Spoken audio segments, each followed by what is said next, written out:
gonna bring out, but I need your help. Okay. I'm gonna introduce. Okay, I need your help.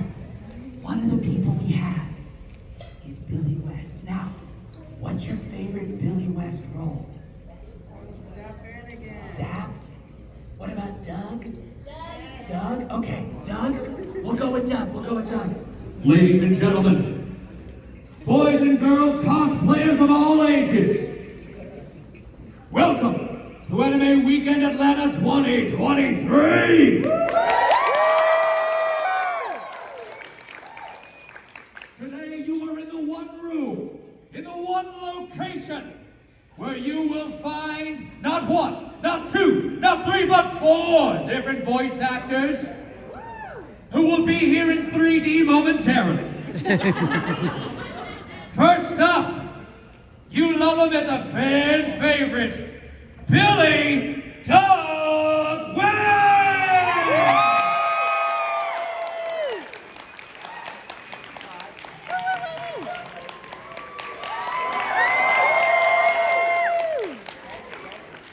Okay, good job, guys. That was Billy. All right. We've got Christine Cabanos. What's your favorite role of hers? There's a lot to choose from. What's your favorite role? Which one? Which one? Chiagi? Wait, now you're telling me another one. Chiagi?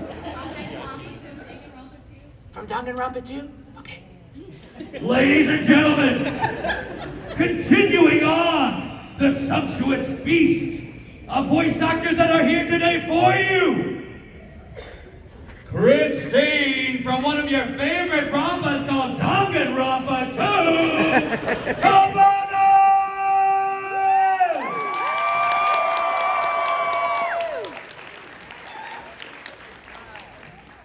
Good job, guys. You're doing great.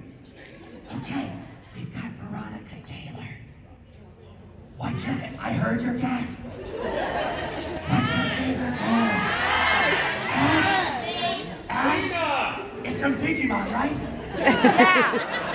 And finally, to match the legends on this stage, you thought you were going to be intellectually full when you met Billy West. You thought you were going to be sated when you saw Christine Cabanos, but yet you forgot dessert. Veronica Ash Cachamon Taylor!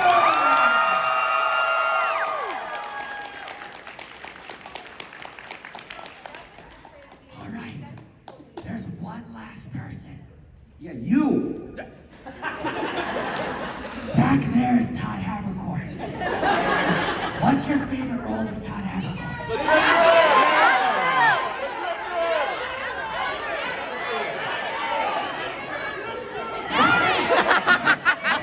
All right. Ladies and gentlemen, if you thought you were going to get away with not seeing a half Vietnamese, half German voice actor today, you were wrong. Todd, fire in the belly, Haberkorn!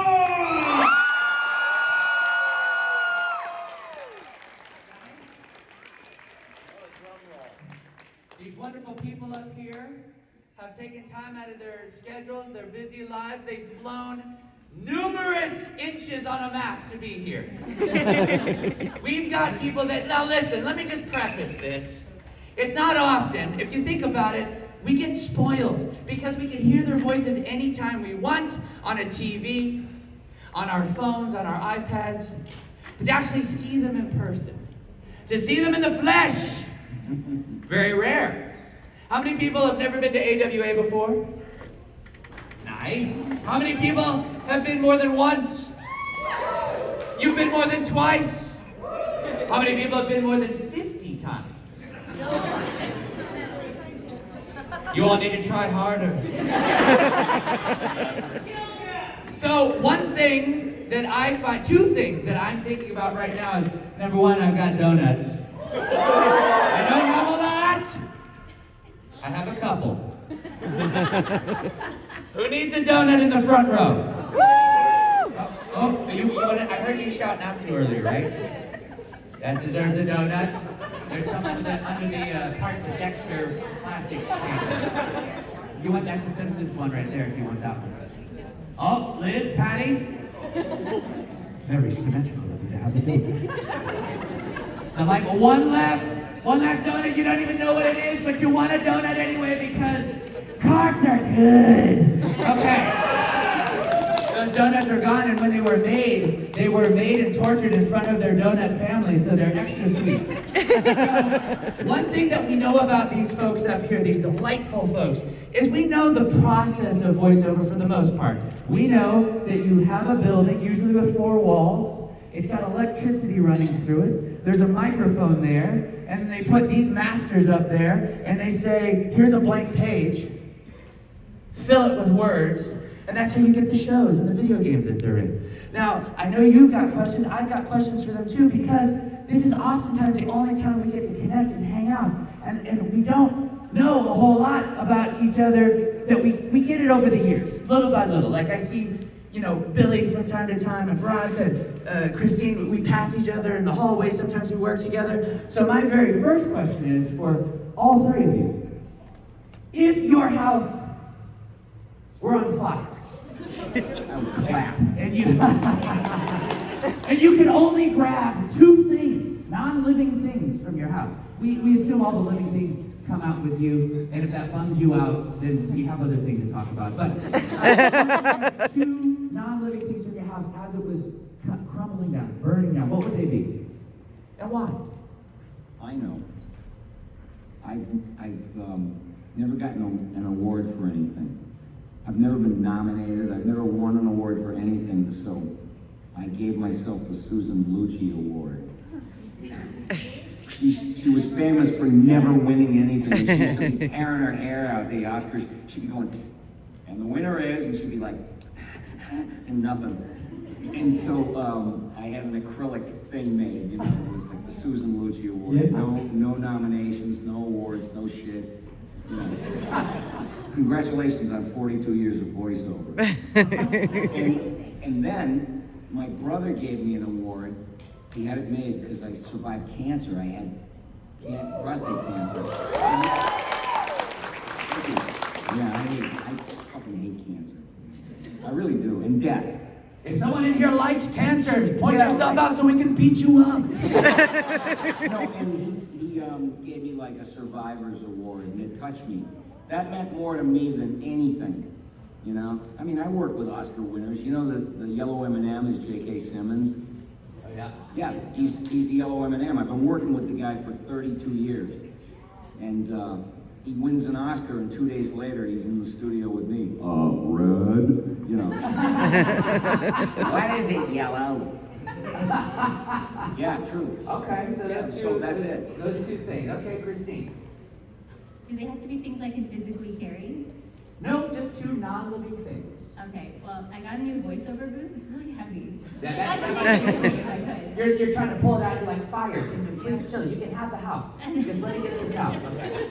The booth? And then I guess something more realistic is my baby has like a memento box, like a leather memento box that has like everything from their birth, their Christmas pajamas and all that stuff, so I have to take that. You gotta take that. Yeah, because I like that long game thinking. Because years from now, when the baby's grown up and they're like, when our house burnt down, did you happen to grab my memory box? And when you say, ooh, I didn't grab, that's gonna be a fight you don't want. That's smart thinking. Yes. She's very smart, by the way. When you would just say, I don't know what you're talking about, you're not remembering it. Oh, yeah. Oh, that's right. That's right, yes. That's where the motherly wisdom comes. Now, Brian, what would be yours? That's when you have an older child. Yes. And then that you can convince them of it. It's called gaslighting. So many things we learned today. Yeah. Does this seem like my microphone is on? I hear. Can you hear okay? Yeah? Okay, yeah, you're over I here. have a little bit of vocal loss at the moment, so I also am not hearing. I can hear myself now. You sound delightful. Oh, thank you. Always. What are the 2 things you grabbed? Well, that's really difficult because I have so many wonderful things from my grandparents. All these, I I don't know, so many wonderful things in my tiny apartment, but I think I would have to get my passport Okay. so that I can continue to travel, and my computer that has all the information that I've forgotten on it. So I see, you all aren't seeing this though, I see what she's doing. When she has the fight with her older child, and she has to teach that child a lesson, she fakes her death, moves somewhere else above the computer. And sends a letter, don't you feel bad about how we last fought now? That is a story yet to be written. I never thought of that. That's season 2 of her life, season 2. Now, does anyone have a question for anybody up here?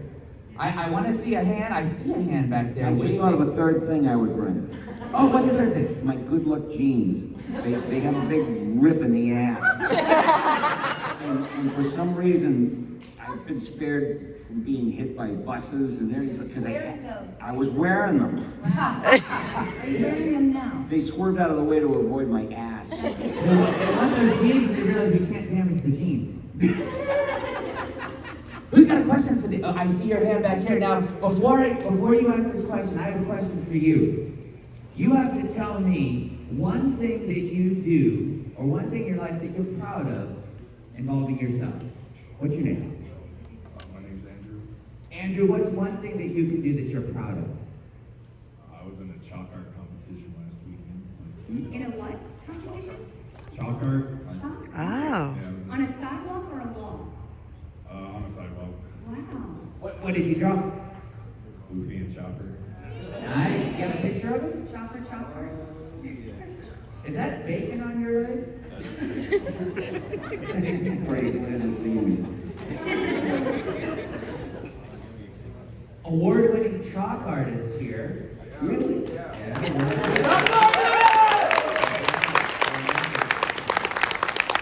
Great, very colorful. Y'all can follow him at grim.weiss with 2 S's. Very nice, very nice. Good question. E-I-S?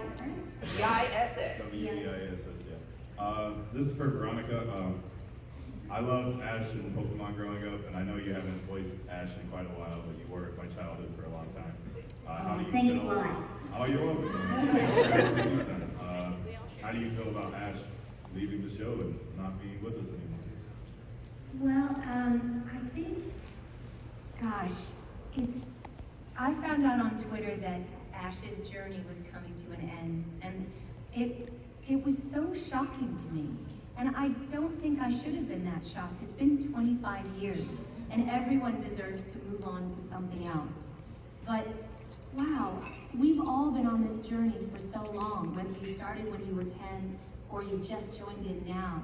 That Ash is us, and we each are Ash. And so for every loss and every win and every friend he's made and every badge he's gotten, that's the same for us. So the fact that his journey has ended with him becoming a Pokemon master, I mean, congratulations to all of us, because we've earned it. And I hope the best for him. I think it's now on us to continue the journey, to be that kind, supportive person that he has been, and to throw a tantrum now and then along the way. But we've learned that from him, and we carry that on now. And then we can go back and watch all the reruns of the show. But we've learned so much that I think, as sad as I am, I'm very happy for all that's happened to get us to this point.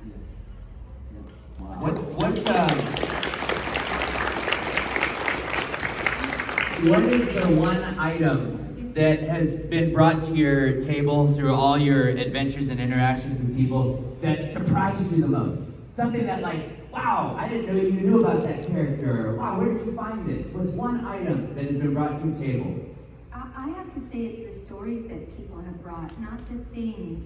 Although people have brought their own letters or drawings or stories, but the verbal stories that people have told about how Pokemon especially has affected them. That's been the most powerful and surprising. Christine?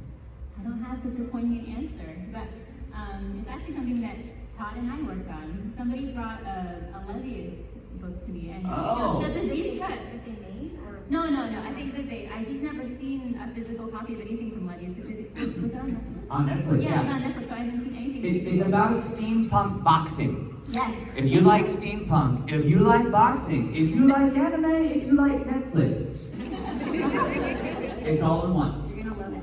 Yeah. I was gonna say something that's not. I'll just say it anyway, but it's gonna come out wrong. But I was gonna say Todd made me scream the hardest I've ever screamed in any situation. I would just he told me basically just Hulk out. And then I burnt your house down. Yeah. I'm sorry about all our interactions. Yeah, she did a great job. She plays a really unsettling character in the show when you see it. It's really beautifully done computer animation from the people that did Star Wars Rebels. They did Star Wars Rebels, and they also did Transformers, The War for Cybertron, in which I was Shockwave and Red Alert in. On Netflix, check it out, Levius. Cool, very cool. Little Levius, something physical Levius. Yeah. What about you, Billy?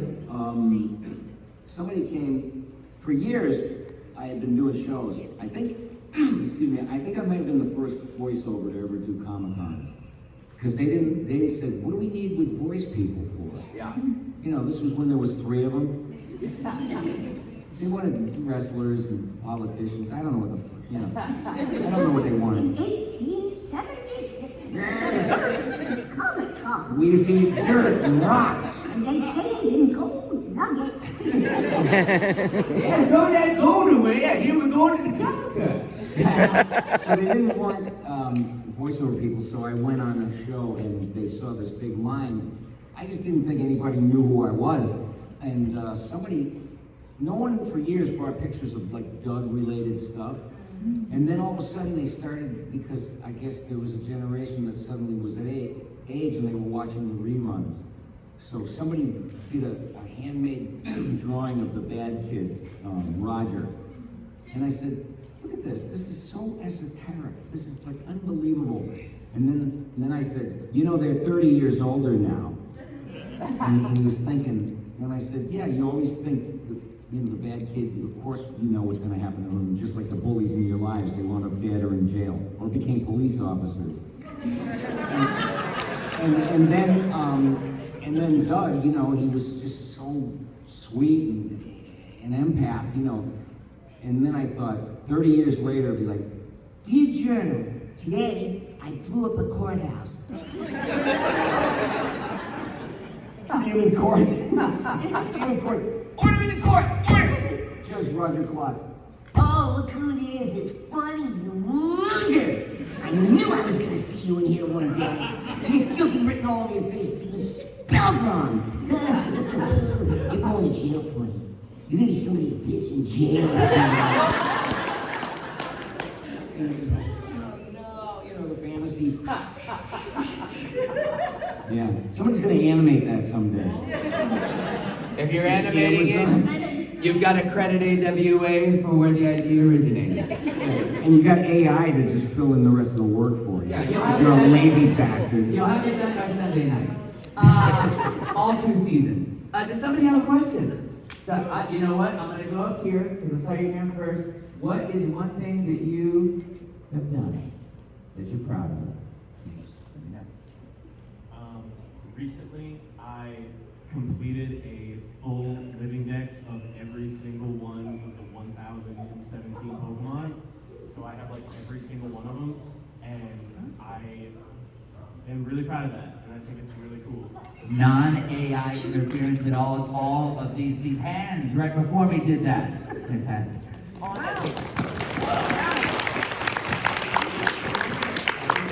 Technically, it took since I started playing Pokemon, but like one day last year, I just kind of like was like, it was when they posted a video of like, we finally have over 1,000 Pokemon, and I watched the video, and at the very end, it was like, did you catch them all? And I was like, I wonder if I did. And so I went through and I like organized them all, and I was like, I have like 800 out of 1,000 Pokemon.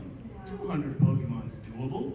And then I went through like all of my games and like got them and then transferred them all into Pokemon Home. And I have them organized in number order, so like Bulbasaur, Ivysaur, Venusaur, all the way to like the newest ones that just came out in the DLC. What would you do if you found out that you left out a Pokemon that starts with a G and you got to go through and reorganize all of it. It wouldn't happen. He's so organized. Yeah. It could never happen. What's your question? So this is a question for all four of you. I am currently a theater major in college and an aspiring voice actor. You guys are sitting in my dream right now. And I just wanted to know, sort of what was the moment that you knew that acting was something you wanted to pursue? Because I remember very clearly just sort of like the performance that I had a moment where like the crowd laughed or something, and it was like, I just like felt it, that like this is what I want to do. So I'm just curious if it's like a story or like a specific moment, like when was it that each of you like knew that acting was what you wanted to do? Todd, do you want to start? Oh, okay. Yeah. So when I was 10, so 5 years ago, 6 years ago, I was doing a musical. I did my very first musical, and for some reason, after all the hours that I put in, because a lot of times theaters rehearsals were like 6 to 10 p.m., so on top of the school day, and this is, again, I was 10 years old, so I had to take care of, my kids at home, I had a wife, and all this stuff. There's a lot going on. After I put in all that work, I still wanted to come back the next day and do it. And so I was like, that's a clue. And then also I had a great time being something outside of myself, because I wanted to do anything but live my life, because I had a lot of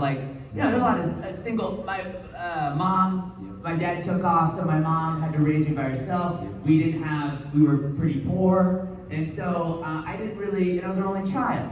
So I was lonely, etc. And so theater was a way to have camaraderie and friends, and I found something that I was good at, because people were like, when I would do something, they didn't hate it, and they didn't call security to kick me out of the building. They kept giving me more. And so I kept doing it, I studied it, and it turned into a lifelong thing that I'm very grateful for, and it's one of the things that I wish for someone like yourself, or for anybody, whatever your passion is. I hope you can merge that with being able to make a living, and that you get to do that for the rest of your life. Unless it's voice acting and you're in my same range. Then I want you to pick up and become a crocheting master. But that was me, yeah. Billy, what about you? Yipes. Everything I do now is stuff I could do when I was 6 years old. I should have never gone to school, ever. I should have never, done anything like that. School used to make me physically ill, because I'm on the spectrum. They didn't have a word for it back then, but I'm slightly autistic, or whatever autistic. It's like the Baskin Robbins of autism. There's 41 types, and I don't know where I fall. But nothing made sense to me. I couldn't get my head around anything. I couldn't tie a shoe. I couldn't tie a necktie.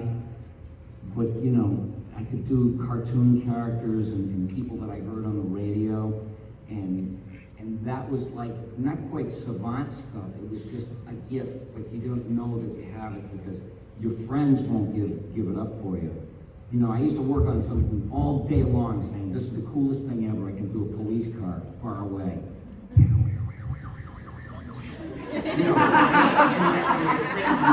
Far away dogs. So I was trying to show my friends, and they just sat there like, yeah, so.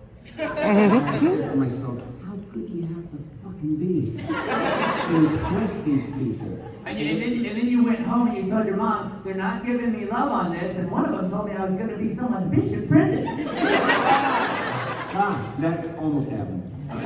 No, but just to get to the point of this is that I just didn't know what to do with that. So, but I found my way indirectly to where I am. Like, I was in a band when I got out of high school. I played music. I made a living. Rock and roll band, sang. And then I got into stand-up. They took away my spandex license in 1978. And so I went into stand-up for very briefly. And I just didn't have any funny material. But when I started just pulling shit out of my ass, they would go nutty. I'd be Touretting out voices and noises, and but I used to say, ever notice everything?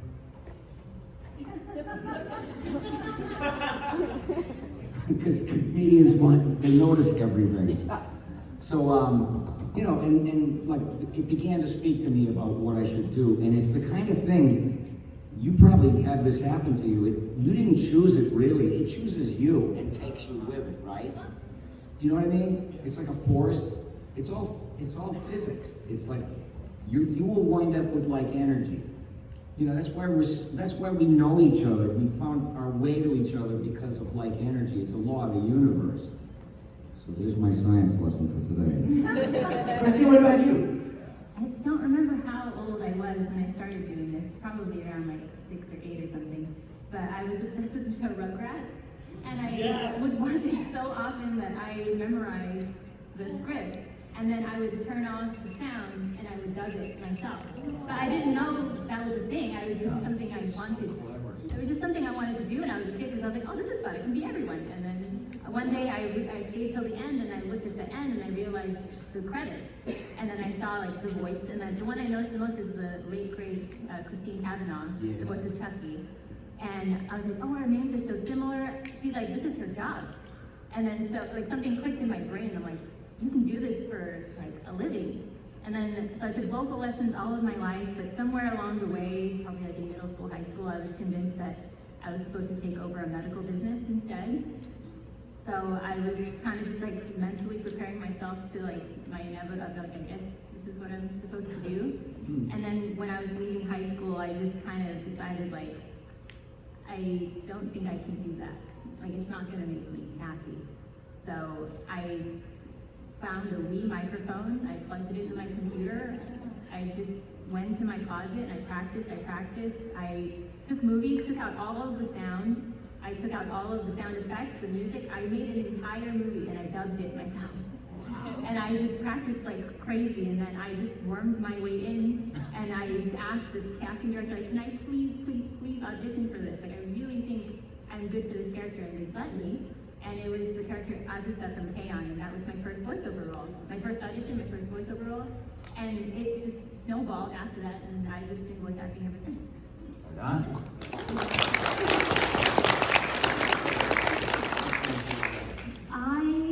I did my first play when I was 5. I played Goldilocks in Goldilocks and the Three Bears, and I remember specifically the moment where the chair breaks. In case spoilers, if you don't know the story.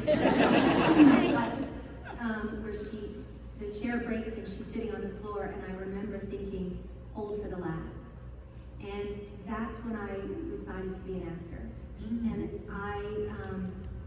I never questioned it. I played a lot of sports, I took dance, I did all kinds of things. I did every play in elementary school, high school. I have a Bachelor of Arts from college, and I have a Master of Fine Arts from grad school. And I didn't think, and before grad school I toured the country with acting, contemporary and Shakespeare, and after grad school I did children's theater touring, but I never thought until the day I graduated with my master's, should I have thought about something else? And then it was just too late, so I decided to continue being an actor. And so luckily I still have work. I mean, I didn't set out to be a voice actor, but I set out to be someone who earns a living by acting. And luckily I am doing that. My career took a turn about the same time that I started Pokemon.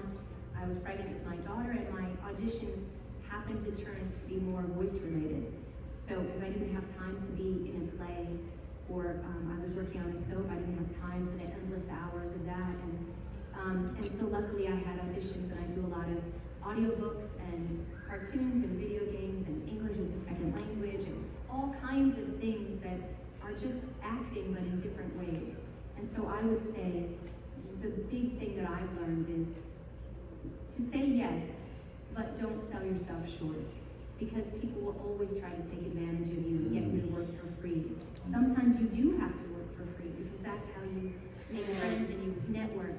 But ultimately, the weird jobs that I have are so fulfilling because you can create a character from just a, hi, hello, do you know the way to the train station? Yes. And then like in these English as a second language dialogues, we all form these scenes. But it's great. It's great.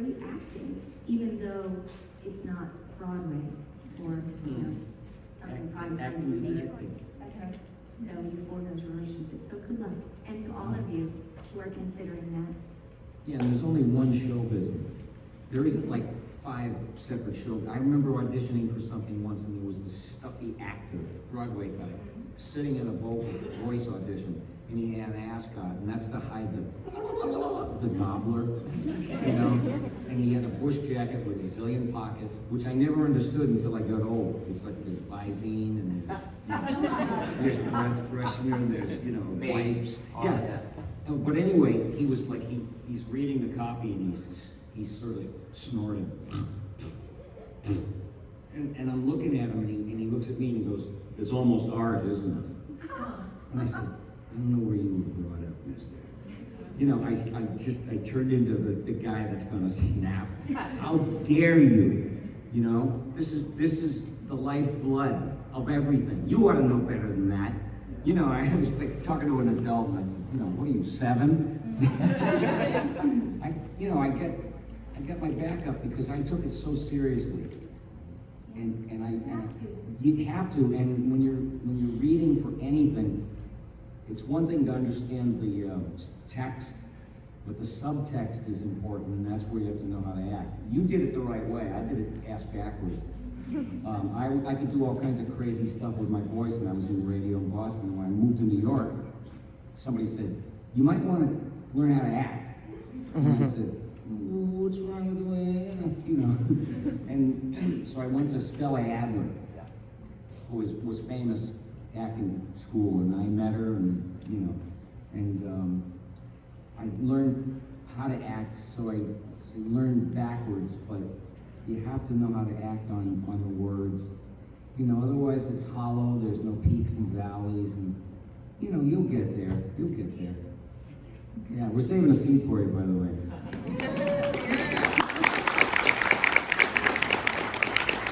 Saving a seat for you, unless you sound like me. Do you all remember the first time you were at a family gathering and someone from the family that hadn't seen you in a long time came up to you and said, do some of the voices you do. Let's hear it. Hey, Mom, come check this out. Do you remember which holiday it was? What was that holiday? In my family's actors, nobody cares about what I do. They've never. No. Yeah. Hand me my bullshit whip. You're telling me that Ash goes to a holiday event where Pokemon is afloat in the Macy's Day Parade, and nobody asks you to do a voice. You need a new family. This is my family.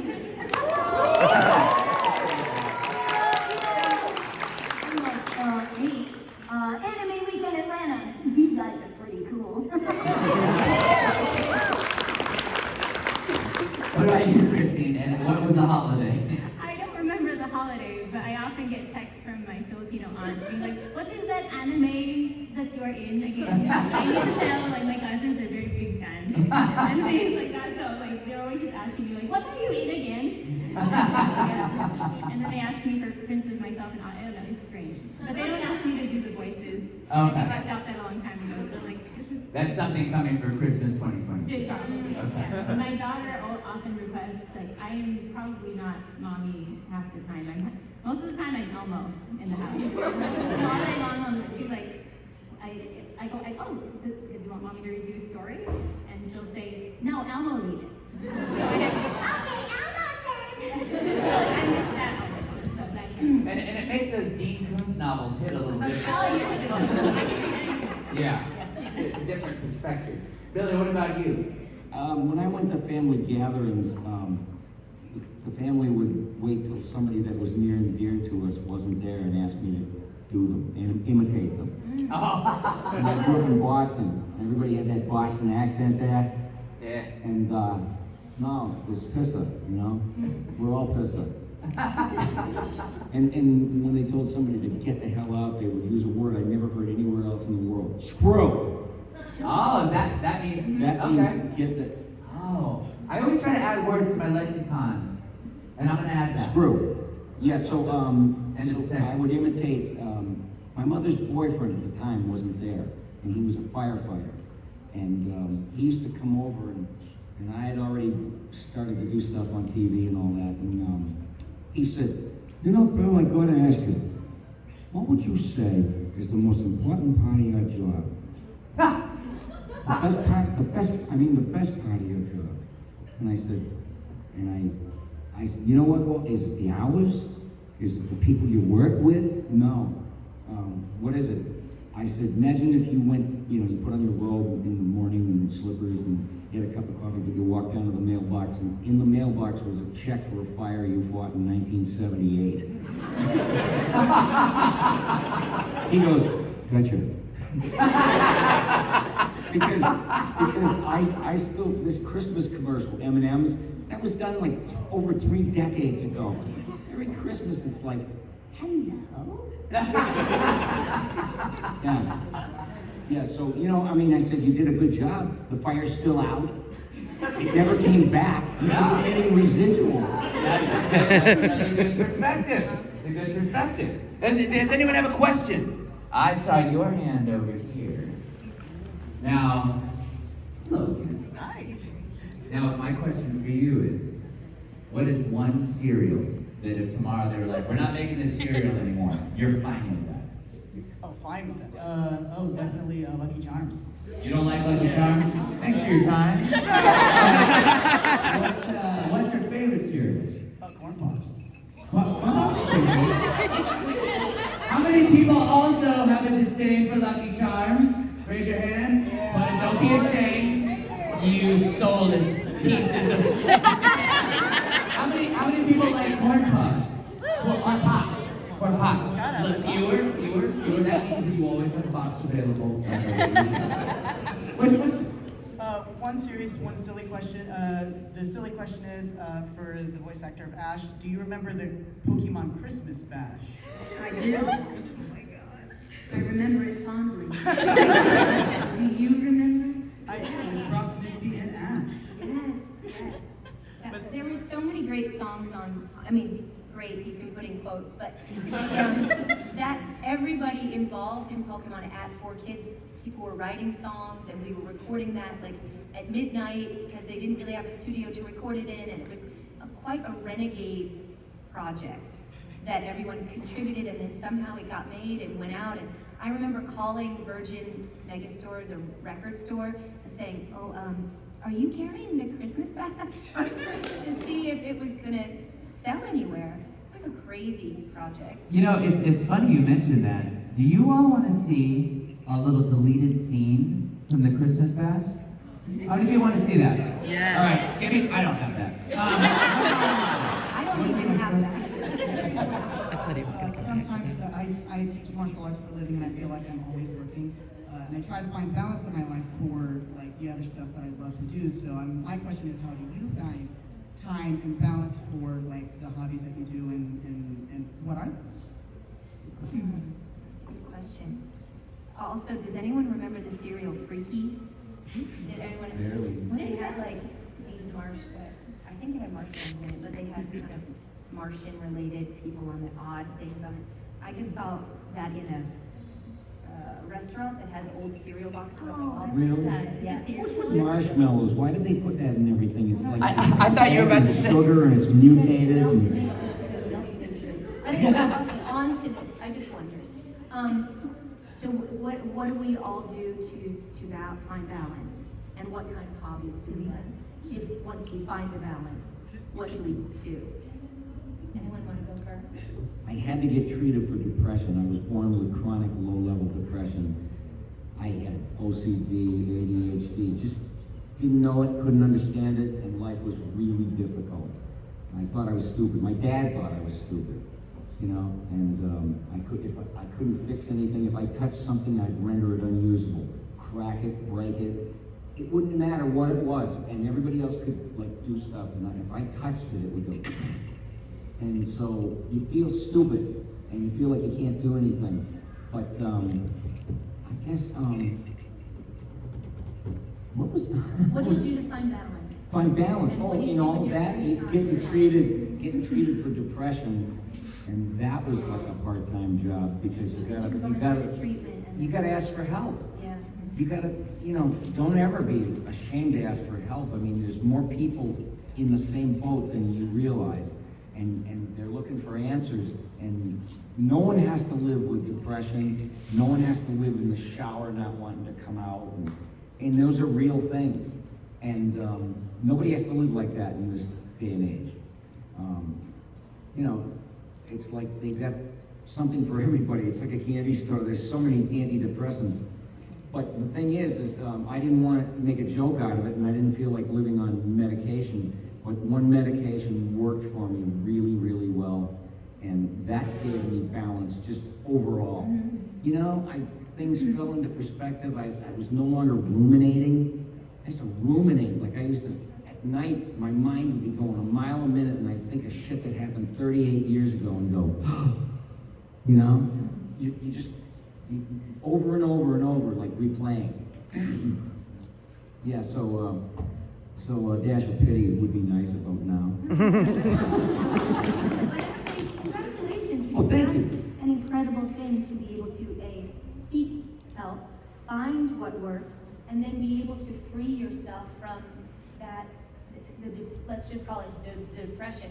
All of that weight, when it's lifted a bit, you can Yes. think and be creative. I felt like I was, kind of reborn because your mind works differently. You assess people and situations on a level playing field, not like you're projecting all the time. Like, you're letting yourself down, and you don't lower your expectations if you have OCD and all that stuff. You just, whatever you think is what it's got to be, or you'll crack up.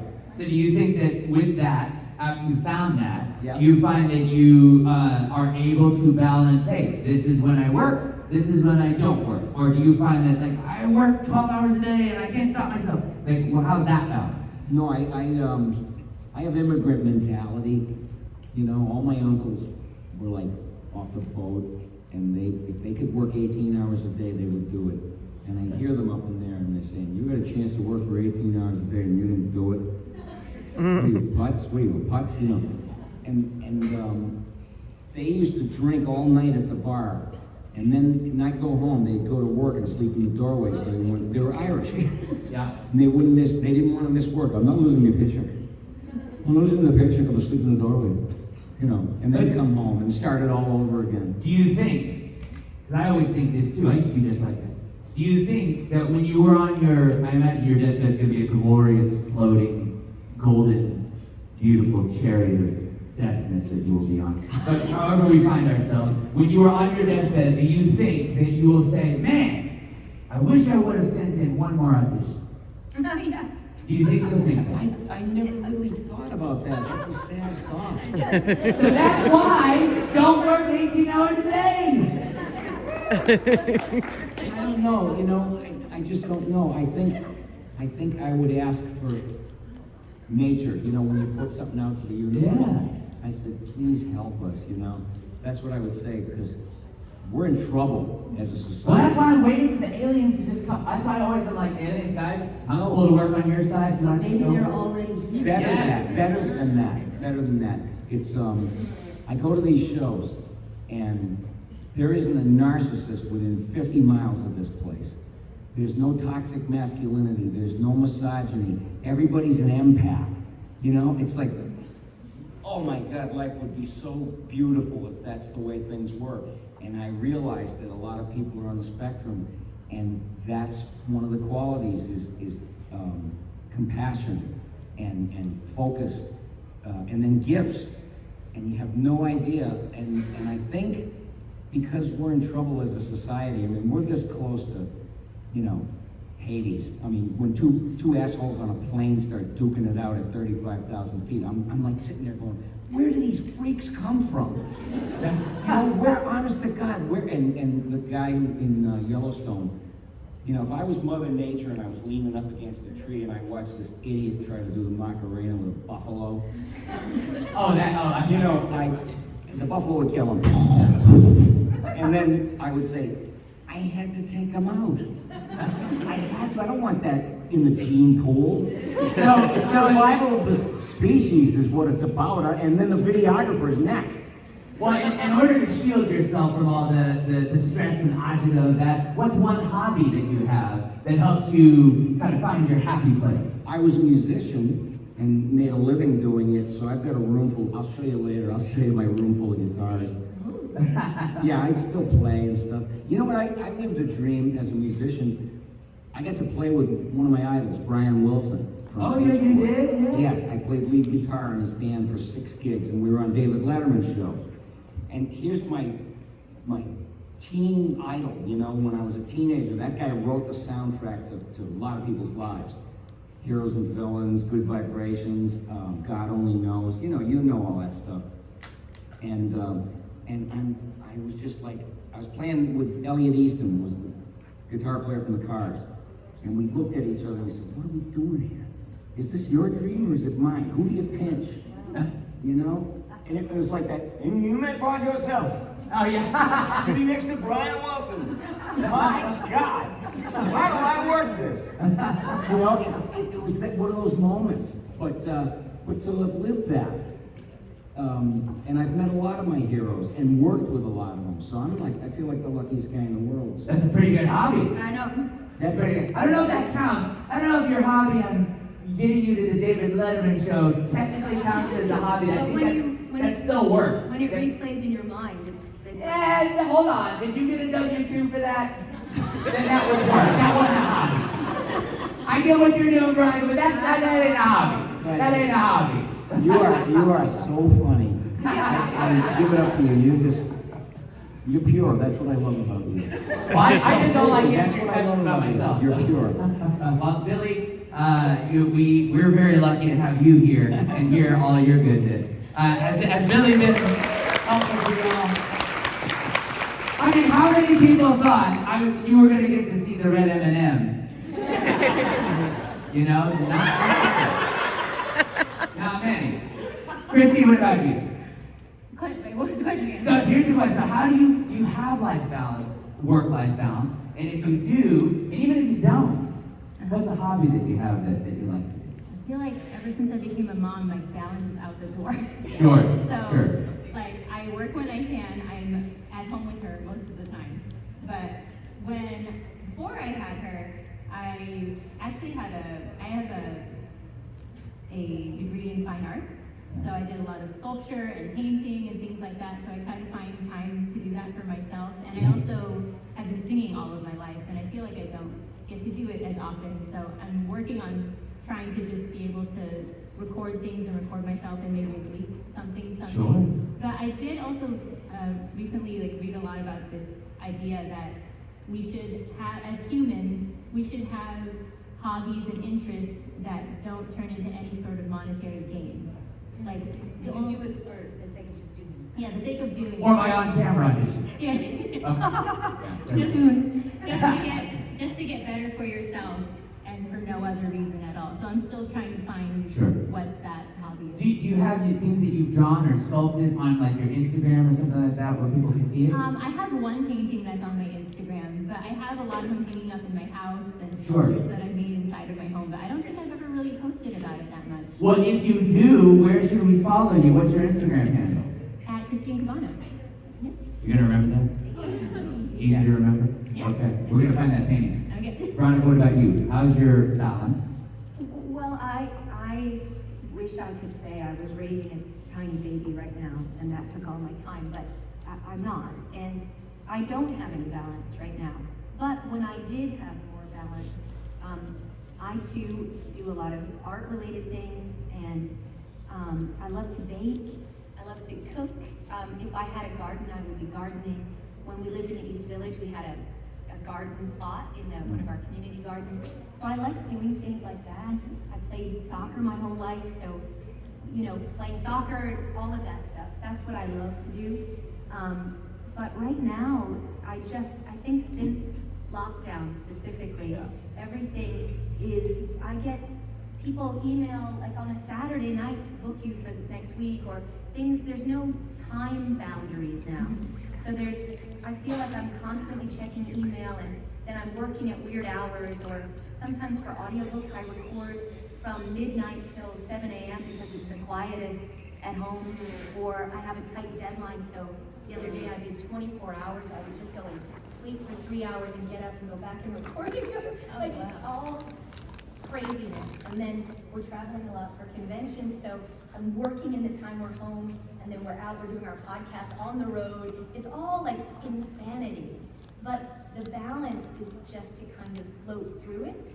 So I don't know if any of you guys feel like that, but there's no time anymore. It's going so fast, and it's just rolling along. And even when you do have your normal life, the day goes so fast. So I'm looking for it to start slowing down a little bit. Well, here's my challenge to you. I heard baking. Before the end of this year, what's one thing you're going to bake before the end of this year? You got 2 months. Surely, you can find time to Well, bake. it's my oven's broken, but I'm hearing a lot of, it's like a smoker saying, I need a cigarette, I couldn't do anything about it. In all seriousness, what I love to make are ginger snap cookies, my grandmother's Okay, recipe. ginger snap cookies. But oddly, I've baked them on the East Coast my whole life, and so did my grandmother. But when I moved to the West Coast, they don't bake the same, and so I don't know if it's or something, or the dryness, or I don't know. But if anyone has a solution, let me know. But my oven doesn't keep a solid temperature, Okay. so it could be the oven, or it could be LA. Yes. Salt water. In the bottom, like a basin. Yes. And do you think that would? Can you tell me this later? How much to put? The steam of it. The steam of it will coat over the cookies and make them more form a crust instead. And on the East Coast, the air is That's it. more moisture. There's Yeah, less moisture. that's what I'm thinking. So after this, can you tell me how much to put in the oven? You have 8 weeks to bake those ginger snaps. I don't want to hear oven broke. I don't want to hear East Coast. I'm on the road till December 8th. Great, then you've got 3 weeks after that. We're gonna keep her on. We're gonna keep her on this, right? Yeah, we'll do my Instagram live. Okay, she's gonna. Did you hear that? She's bowing up to the challenge. She's gonna do it on Instagram Live. Where do you follow me on Instagram? I'm the Veronica T. The Veronica T. Like the Veronica. Is The what it goes by. the I'm that on Veronica. Twitter, and I love yeah, that. we'll do it. Okay. I don't know what oven we'll do. You got it. In December, she's gonna find an easy bake oven. Boom, right in there. There we go. 2 ovens. So much. Okay. That's so and then I'll finish and we'll be done. Yeah. Okay, balance. About balance. I feel like if they had a PhD for finding that balance, I would not get it. But in terms of the balance, I have found that I used to be a running joke at Funimation how I would never say no to a gig. I was like the Nicolas Cage of VO.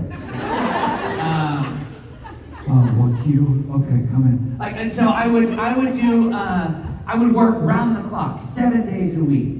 And I did that for so many years. Then I'd be on a plane, traveling to a convention, going to Australia, going to China to record there, blah, blah, blah, then to London, and everywhere in between. And all of that sounds fun on paper.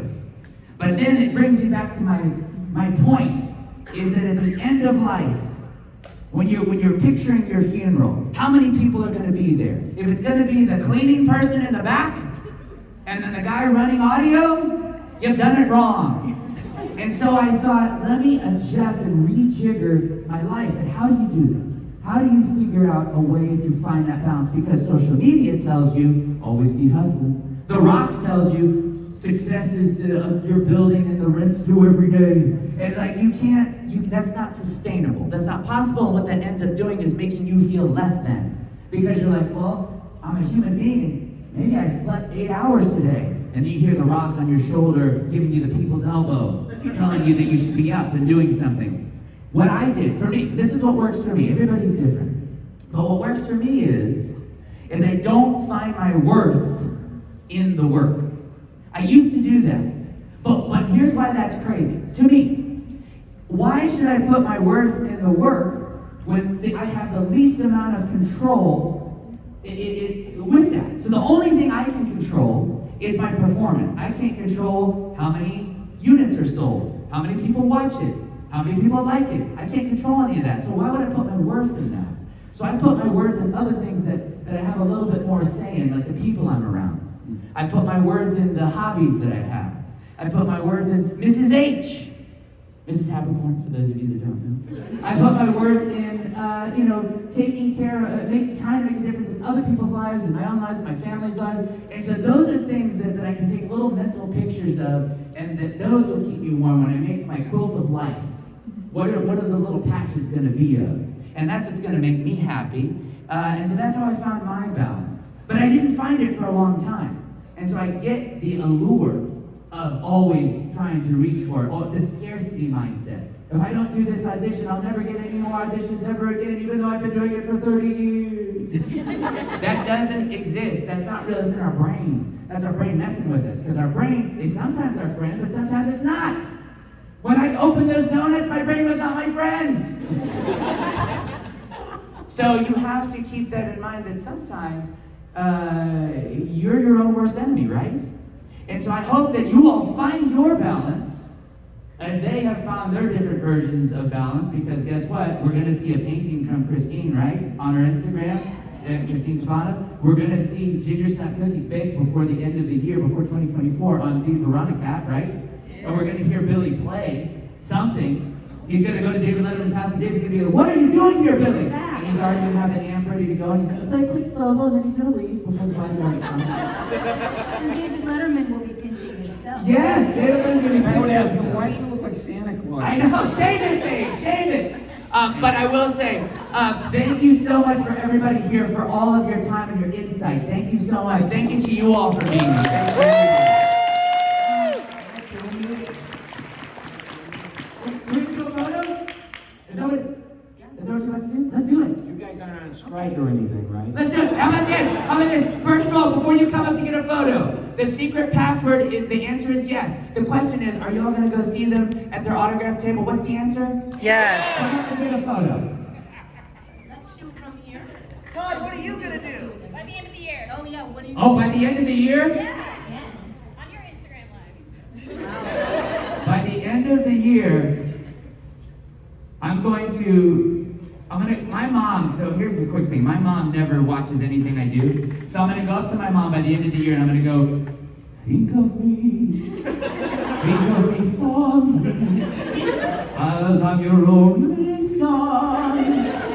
Think of me, the things I record, and all the things I've done. You're sitting there in your Texas home, waiting for me to come say hi.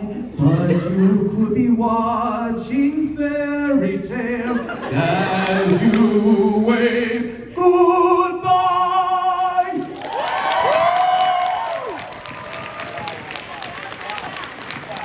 Todd Haberkorn, Hi, everybody. Thank you. right there. Oh yeah, that's good. Okay. Y'all want to come up and get in the picture like right here? Yeah, do the Kardashian kissy face. The coven. They're not even